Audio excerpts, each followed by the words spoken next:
नमस्कार, छत्तीसगढ़ कौशल्य भूमि देख रहे हैं आप। आपके साथ मैं हूं स्वीटी दीक्षित। बुलेटिन की शुरुआत करेंगे अहम जानकारी के साथ। बता दें कि छत्तीसगढ़ विधानसभा के मॉनसून सत्र का आज दूसरा दिन है। हंगामे के बीच सदन की कार्रवाई लगातार जारी है। सदन में बीजेपी ने उठाया है नग्न प्रदर्शन का मुद्दा और अविश्वास प्रस्ताव पर चर्चा करेगी इस पे बीजेपी।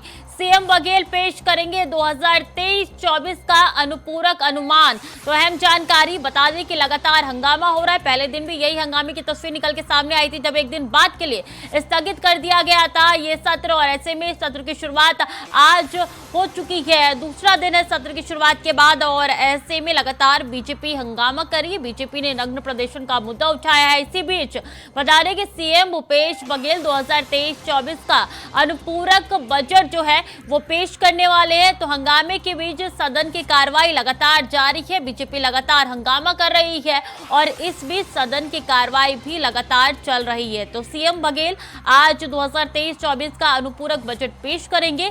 तो छत्तीसगढ़ विधानसभा के मॉनसून सत्र का आज दूसरा दिन है। पहला दिन काफी ज्यादा हंगामेदार रहा था, एक के बाद एक सत्र स्थगित करना पड़ रहा था और ऐसे में देखिए आज दूसरे दिन की कार्रवाई लगातार जारी है। हंगामा हो रहा है लेकिन इस बीच भी कार्रवाई लगातार चल रही है। बीजेपी सदन में नग्न प्रदर्शन का मुद्दा लगातार उठा रही है। अविश्वास प्रस्ताव पर चर्चा करेगी बीजेपी और ऐसे में बीजेपी लगातार प्रदर्शन कर रही है। बीजेपी लगातार हंगामा कर रही है सत्र में, लेकिन ये सत्र लगातार चल रहा है। तो कार्रवाई लगातार चल रही है। छत्तीसगढ़ विधानसभा के मॉनसून सत्र का बता दें कि दूसरा दिन है, कार्रवाई लगातार जारी है। पहले दिन भी यही हंगामे देखने को मिले थे और अनुमान ये लगाया जा रहा है कि जितने दिन भी सत्र चलेगा उतने दिन लगातार बीजेपी की तरफ से हंगामा किया जाएगा।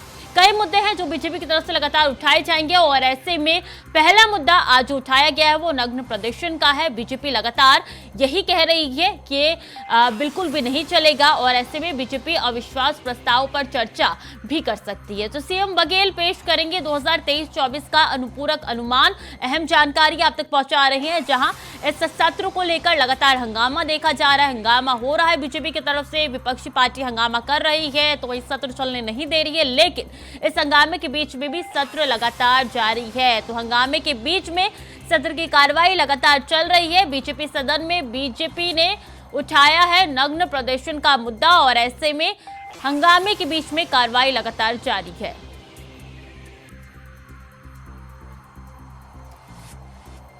इसी खबर में ज्यादा जानकारी के साथ चित्रा पटेल हमारे साथ जुड़ चुकी है। चित्रा, अभी क्या वहां पे हालात नजर आ रहे हैं? कार्रवाई चल रही है, हंगामा कितना हो रहा है? देखिए, मानसून सत्र का दूसरा दिन है। विधानसभा के मानसून सत्र के दूसरे दिन जो है का मामला माया विभागीय अर्थ मंत्री भूपेश बघेल उनके जवाब से जो है संतुष्ट हुई भाजपा और जोरदार हंगामा रहा और उसके बाद वॉकआउट किया गया।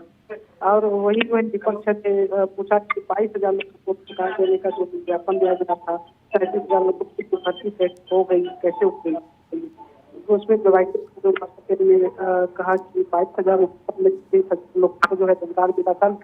अलग अलग व्यवस्था की गई, जारी किया जाता है। जो है नारायण कर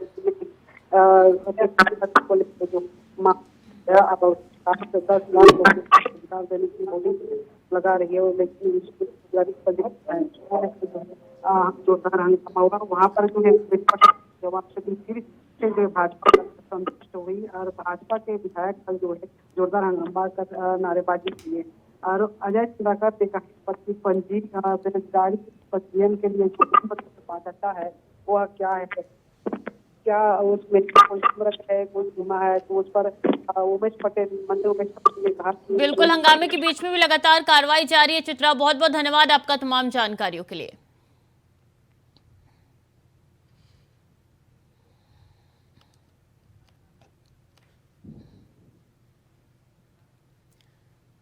और रायपुर में मंगलवार को SC/ST समाज के युवाओं द्वारा फर्जी जाति प्रमाण पत्र के जांच और उस पर कार्रवाई नहीं करने का विरोध में नग्न प्रदर्शन किया गया, जिन्हें पुलिस ने गिरफ्तार कर लिया है। युवाओं के इस प्रदर्शन पर अब राजनीति शुरू हो चुकी है। बीजेपी ने इसका समर्थन करते हुए आज शहर के पुराने बस स्टैंड में प्रदेश सरकार का पुतला दहन किया। युवा मोर्चा का कहना है कि सरकार युवाओं के प्रति हमेशा दोहरा चरित्र अपना रही है। युवाओं की समस्या का निराकरण करने के बजाय उन्हें जेल भेजा जा रहा है। अगर उनकी बातें सुनकर कार्रवाई की जाती तो आज युवाओं को इस तरीके का कदम नहीं उठाना पड़ता।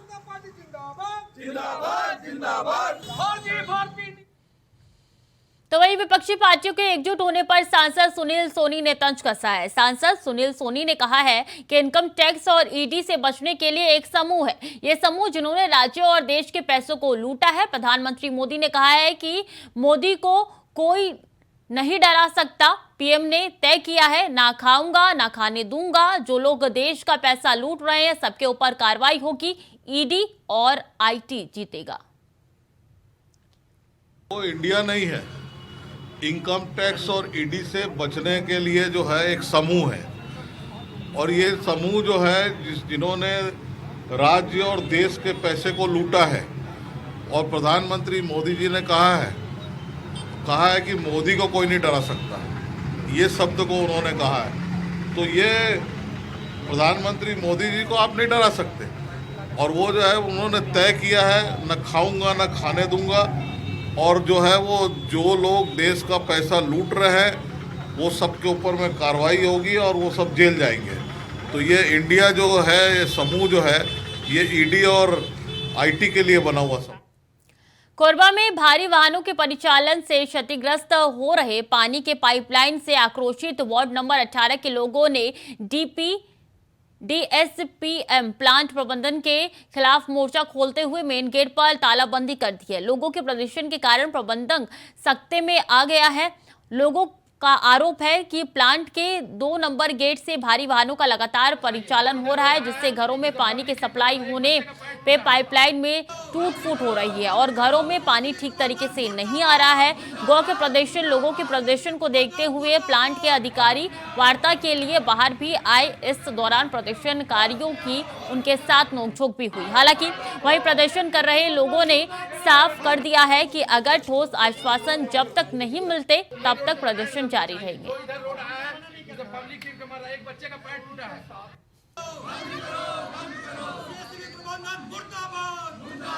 तो डीएसपीएम की तरफ से लापरवाही यहाँ पे बढ़ती जा रही है, जिसके बाद से लोगों ने उनके ऑफिस के बाहर घेराव किया है और लगातार उनकी तरफ से ये कहा जा रहा है कि जिस तरीके से यहाँ पे वाहन आ रही है इससे टूट फूट हो रही है पाइपलाइन में, हमारे घरों तक अच्छी पानी की व्यवस्था नहीं हो पा रही है और ऐसे में ये प्रदर्शन उनके ऑफिस के बाहर किया जा रहा है। और लोगों द्वारा लगातार ये अपील की जा रही है कि हमें आश्वासन दिया जाए कि जल्द से जल्द इस काम को ठीक किया जाएगा।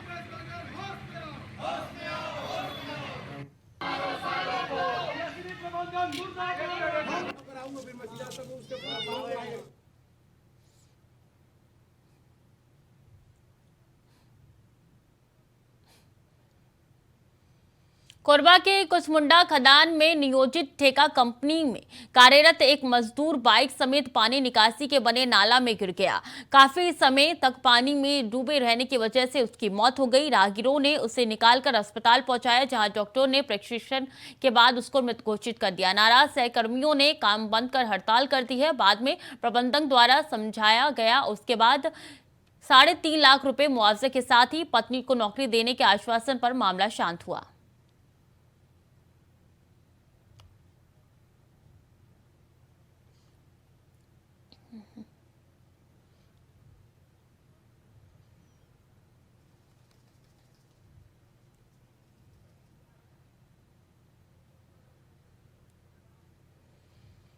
कांकेर जिले के दुर्गकोंदल विकासखंड अंतर्गत ग्राम डमकसा में बड़ा हादसा टल गया। शासकीय अस्पताल की छत गिर गई मलबा बन के, और इसके बाद फिलहाल मिली जानकारी के अनुसार घटना में कोई जानहानि नहीं हुई है। बताया जा रहा है कि लगातार हो रही बारिश के चलते छत में आई नमी के कारण छत का मलबा गिर गया। वहीं खंड चिकित्सा अधिकारी का कहना इस पर है कि भवन पूरी हो तरीके से जर्जर हो चुकी थी, जिस पर ये शासन ध्यान नहीं दे रहा था।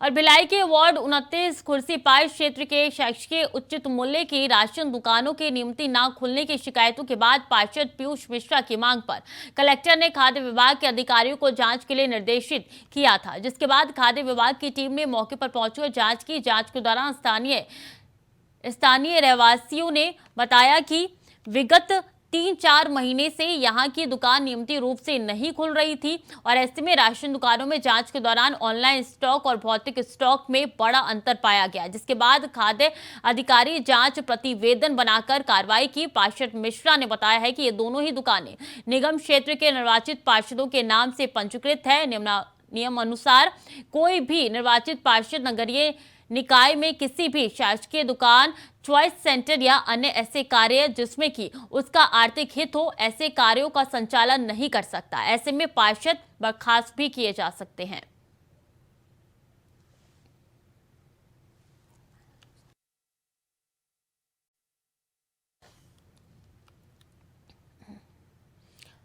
और फर्जी जाति प्रमाण पत्र में नौकरी करने वालों के खिलाफ कार्रवाई की मांग को लेकर एक दिन पूर्व रायपुर में किया गया नग्न प्रदर्शन का मामला शांत भी नहीं हुआ कि अब बालोद जिले में छत्तीसगढ़ दिव्यांग मंच ने फर्जी दिव्यांग प्रमाण पत्र में नौकरी करने वालों के खिलाफ कार्रवाई की मांग को लेकर मोर्चा खोल दिया है। बता दें कि बालोद कलेक्ट्रेट पहुंचे छत्तीसगढ़ विकलांग मंच के अध्यक्ष हरिराम कोरामा का कहना है कि कई लोग शुरुआत से ही फर्जी दिव्यांग प्रमाण पत्र बनाकर बालोद जिले में सर्विस कर रहे हैं, जिन्होंने नवीनीकरण नहीं कराया। वर्तमान में वो लोग 5% से 10% दिव्यांग हैं, उसके बावजूद नौकरी और पेंशन का लाभ ले रहे हैं। ऐसे लोग के खिलाफ एक कमेटी बना जांच करने की मांग करते हुए कलेक्टर को ज्ञापन सौंपा। फर्जी विकलांग प्रमाण पत्र बना के बालोद जिला में जो सर्विस कर रहे हैं, अभी तक उसका प्रमाणित नहीं किया गया, नवीनीकरण नहीं करवाया और शुरू से बनाकर ऐसे ही कर रहे हैं। जो आज की डेट में 10% 5% विकलांग है और पेंशन भी ले रहे हैं और नौकरी कर रहे हैं। तो इसकी इंक्वायरी होना चाहिए, जांच होना चाहिए। हमको कलेक्टर महोदय ने बोला है कि हाई कोर्ट से भी जानकारी है, मंत्रालय से, हम तत्काल आपके आवेदन पर तत्काल जाँच करवा रहे हैं करके बोले। हमने बोला कि कमेटी बनाने के भी हमने ये निवेदन किया कि कमेटी बनाया जाए, उसके तत्काल जांच करके कार्रवाई उनके ऊपर किया जाए। ऐसे करें। छत्तीसगढ़ में दुर्ग समेत आधा दर्जन जिलों में आईटी की 16 टीमों का छापा ने छापा मारा है, जिसमें राइस मिलर, कोयला, स्टील, पावर कारोबार से जुड़े समूह और मार्कफेड के पूर्व एमडी के घर पर जांच की बात आ रही है सामने। बता दें कि आईटी की टीम दुर्ग सहित प्रदेश के आधा दर्जन जिलों में 16 से ज्यादा ठिकानों पर छापा मारकर कार्रवाई कर रही है, जिसमें छत्तीसगढ़ के सबसे वीआईपी जिले दुर्ग में 2 जगह स्टील, पावर, कॉल एवं राइस मिल से जुड़े कारोबारी समूह के मंगलवार को सुबह छापा मारकर जांच शुरू कर दी। कल देर रात दुर्ग के नामी राइस मिलर वो मार्कफेड से सेवानिवृत्त एमडी रह चुके दीपक नगर स्थित घर पर आईटी की टीम पहुंची है।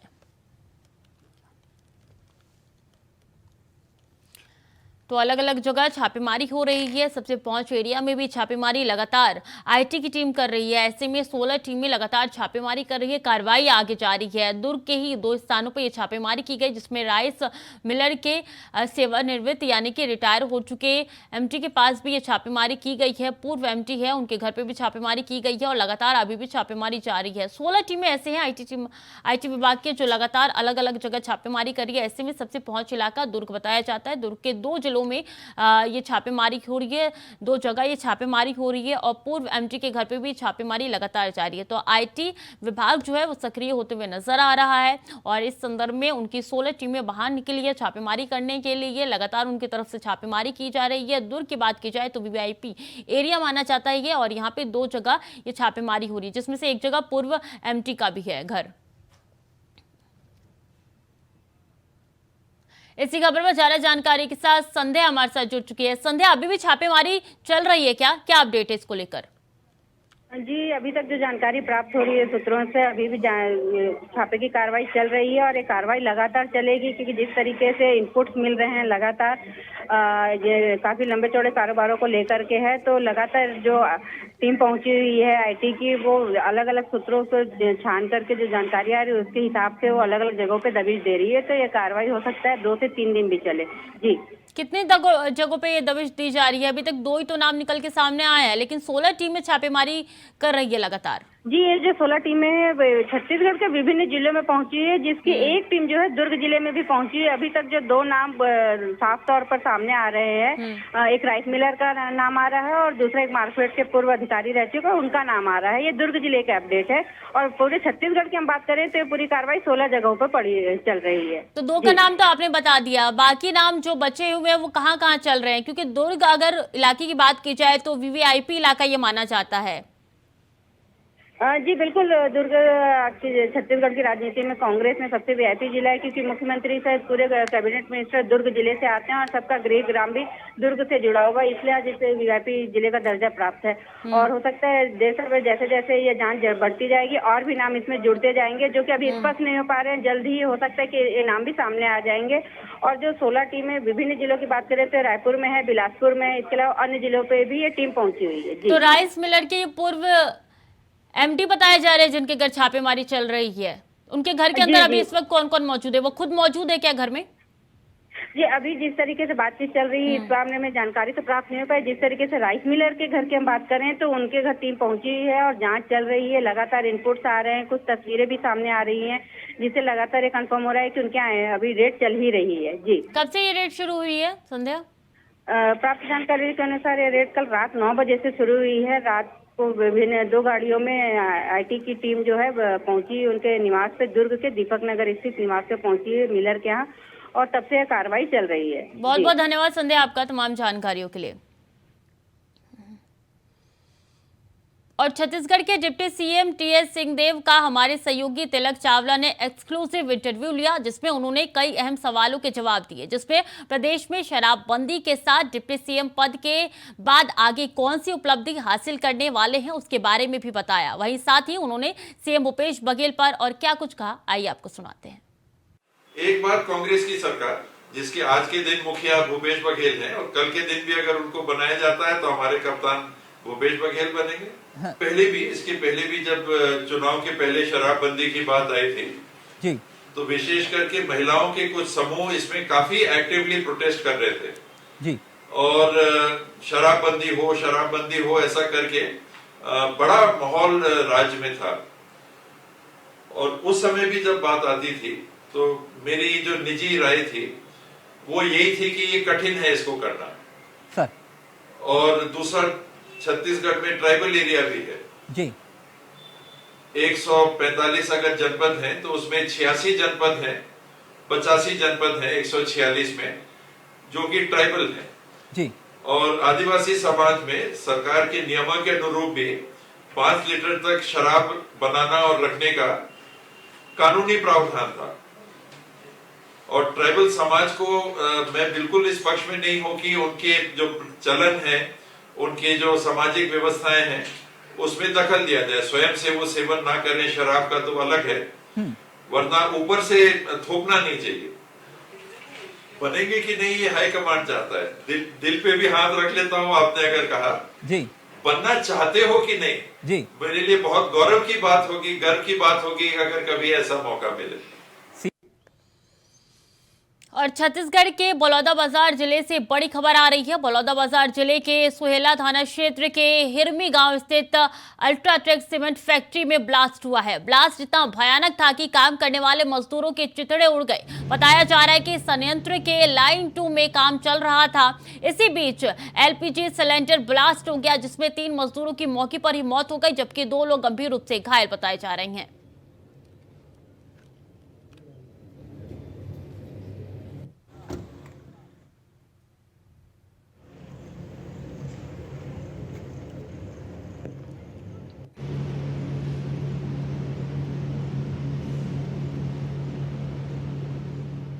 तो छत्तीसगढ़ के मुख्यमंत्री भूपेश बघेल के पुत्र चैतन्य बघेल मंगलवार को 37 साल के हो गए। उनके जन्मदिन पर भिलाई 3 निवास पर बधाई देने वालों का तांता लगा है।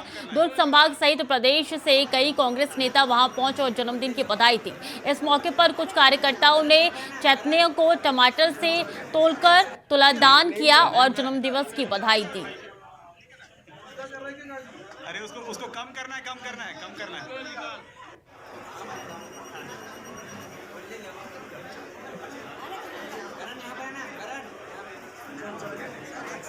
नहीं उठा है। तो वहीं मनेंद्रनगर संयुक्त कलेक्टर और खड़गवा की एसडीएम नयन तारा सिंह तोमर के स्थानांतरण पर कांग्रेसियों ने जश्न मनाते हुए एसडीएम कार्यालय में गंगा जल का छिड़काव करने की कोशिश की, लेकिन वहां मौजूद पुलिस बल ने उन्हें ऐसा करने से रोक दिया, जिसे लेकर कांग्रेसी नेताओं और पुलिस अधिकारियों के बीच में तीखी नोकझोंक देखने को मिली।